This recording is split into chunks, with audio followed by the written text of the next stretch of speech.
앨리스가 어떤 사람이냐고 물으면 사람들의 입에서는 대뜸 몽상가란 말이 나왔다. 문명과 그에 따른 회의주의란 외피 아래에서 그녀의 눈빛은 꿈꾸는 듯 현실에서 벗어나 영원히 다른 세상으로 빠져든 사람처럼 초점을 잃었다. 옅은 초록 눈동자에는 상실감과 불완전한 갈망이 섞인 우수가 깃들어 있었다. 그녀는 어색하고 조금은 수줍게 어지러운 세상에서 진부한 존재에 의미를 불어넣을 무언가를 찾아 헤맸다. 그리고 아마 시대 탓이겠지만 이런 자기 초월에 대한 갈망은 실학적으로 말해서 사랑이라는 관념과 같은 것으로 자리매김하게 되었다.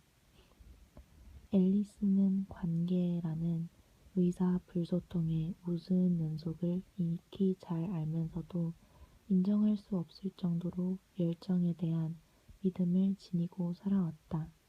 식품점 통로에서 이걸 살까 저걸 살까 망설일 때, 통근 열차에서 신문 부고난을 훑어보는 순간, 청구서 봉투에 붙이려고 달짝지근하면서도 쌉싸래한 우표에 침을 바를 때와 같은 뜻하지 않은 순간에 자신의 반쪽을 만나리라는 생각을 유치하지만 고집스럽게 잃지 않았다.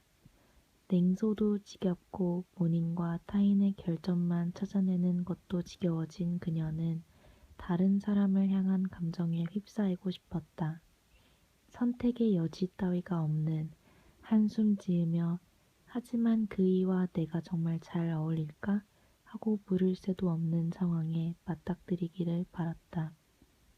분석이나 해석 따위가 불필요하고 물을 필요도 없이 상대가 자연스레 존재하는 상황을, 상대의 짙은 눈빛이나 세련된 정신세계 때문이 아니라 저녁 내내 혼자 일기수첩이나 들여다보고 싶지 않아서 연애를 하려고 하는 것은 낭만적인 사랑 개념에 전혀 어울리지 않는 일이다.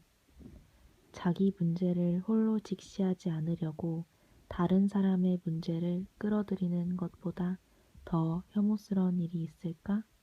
하지만 보람도 없이 지치도록 탐색한 끝에 상상력을 길러주는 존재와 주택 대출금 부담을 함께 짊어지기로 한다면 그것은 용서, 적어도 이해 받을 만한 일이다. 그 사람은 우리에 대한 지속적인 관심을 버리지 않을 만큼 좋은 사람이어야 한다. 그의 굽은 등과 특이한 정치적 견해, 새된 웃음소리는 무시할 수 있어야 하며 우리는 더 나은 상대가 나타나리라는 희망을 간직할 수 있다. 앨리스는 사랑을 이런 실용적인 의미로 생각하기 싫었다. 수영장에서 우연히 만난 인물과 사귀는 것은 마뜩지 않았다. 그건 생리적, 심리적 필요라는 미명하에 사교계의 불량품들과 비겁하게 타협하는 거니까. 일상생활에 미묘한 농담이 필요하긴 해도 어른의 세계에는 초월이란 개념이 끼어들기 어려워도 그녀는 시인들과 영화인들이 미학의 마법 공간에서 아름답게 그려낸 영혼의 결합 같은 관계가 아니면 타협하지 않을 작정이었다. 다른 갈망도 있었다.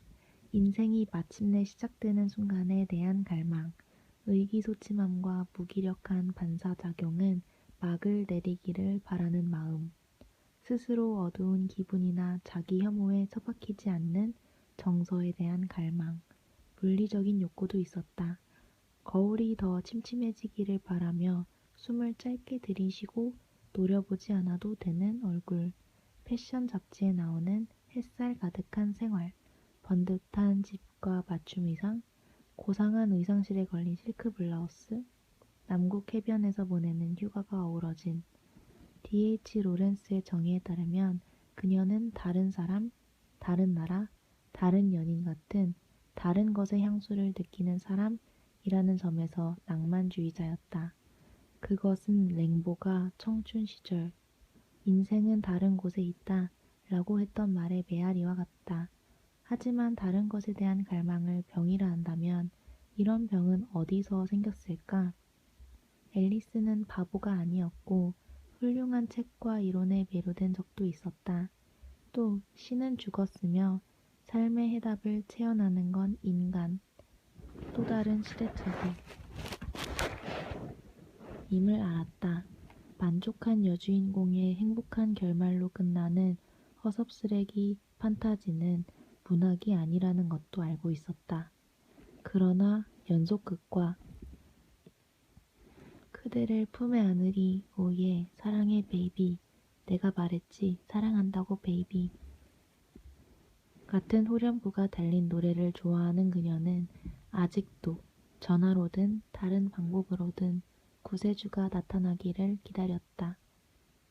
앨리스의 주장대로 물질만이 전부는 아닌 이 세상에서 그녀가 하는 일은 소호 스퀘어에 있는 큰 광고 대행사에서 광고주를 관리하는 일이었다.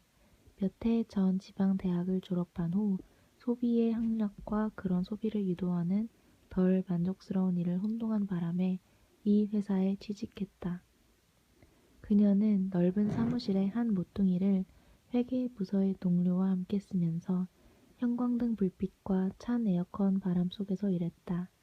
업무가 끝나면 지하철을 타고 얼스고트에 있는 아파트로 돌아갔다. 함께 사는 친구 수지하고는 이제껏 다툼 없이 가사를 분담했지만 최근 앨리스는 얼마간 불안한 마음으로 집에 돌아왔다.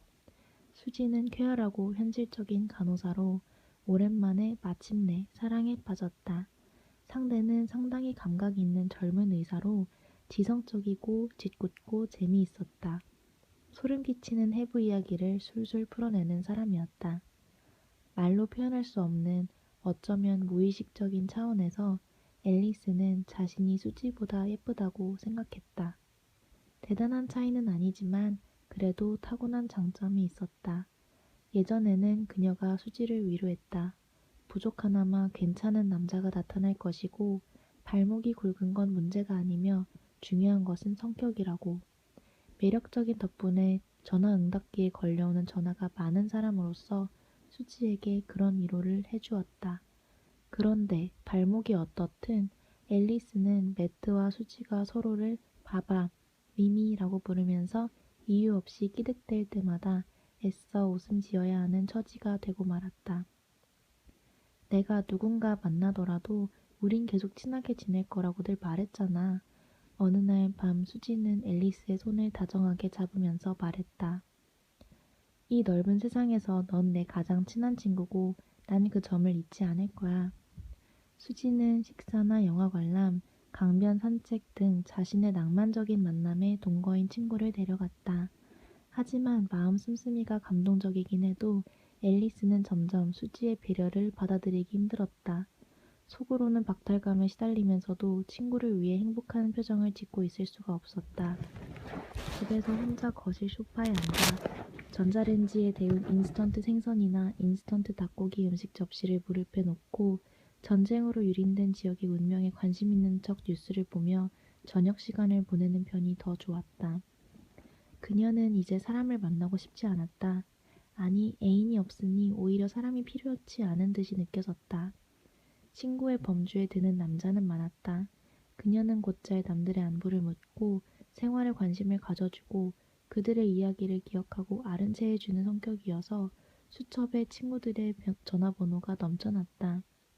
남자를 사귀고 싶은 마음이 없다면 이런 친구들이 곁에 있기 때문에 터였다. 이들이 혼자라는 느낌까지 없애주지는 못하겠지만 활기찬 얼굴들로 둘러싸인 자리에 앉아 있어도 고독은 멈추지 않았다. 다른 사람의 관심이 보통을 넘어선 정도여야 고독은 끝날 수 있었다. 앨리스는 우정은 비겁의 한 형태일 뿐이며 사랑이라는 더 큰 책임과 도전을 회피하는 것이라는 프루스트의 대단히 비아리스토텔레스적인 결론에 찬성하고 싶었다.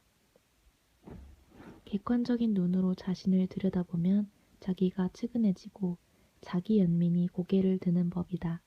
그럴 때에는 이런 생각이 든다. 모르는 사람이라도 이런 경우라면 안쓰럽게 느끼겠구나. 자신의 불행은 자기 연민을 더욱 부추기고 슬픔이 슬픔을 부른다. 그 말에 각인된 경멸적인 관념은 고민을 과장하고 진실한 동기 없이 동정을 남발하기 쉬운 역사적인 성향으로 연결된다. 자기 연민에 빠지면 평범한 시련을 당해도 스스로를 비극의 주인공으로 생각하게 된다. 그럴 때 사람들은 목이 아프다며 스카프를 칭칭 두르고 사방에 약을 버려놓고 폐렴이라도 걸린 듯 콧물을 흘린다. 기질상 앨리스는 이럴 여유가 없었다. 그럼에도 최근 몇 주간 울음을 터뜨리고 싶은 강한 욕구와 맞서 싸워야 했다. 동료들과 점심을 먹을 때나 금요일 오후의 영업회의 때처럼 아주 엉뚱한 때 불쑥 감정이 복받쳤다. 눈이 붓는 느낌에 눈물을 참으려고 눈을 감았지만 눈을 감은 압력에 밀려 짠물이 뺨을 타고 흘러내렸다. 괜찮으세요? 점심시간에 들른 앨리스에게 처방전에 따라 지은 약과 잔돈을 돌려주면서 친절해 보이는 약사가 물었다.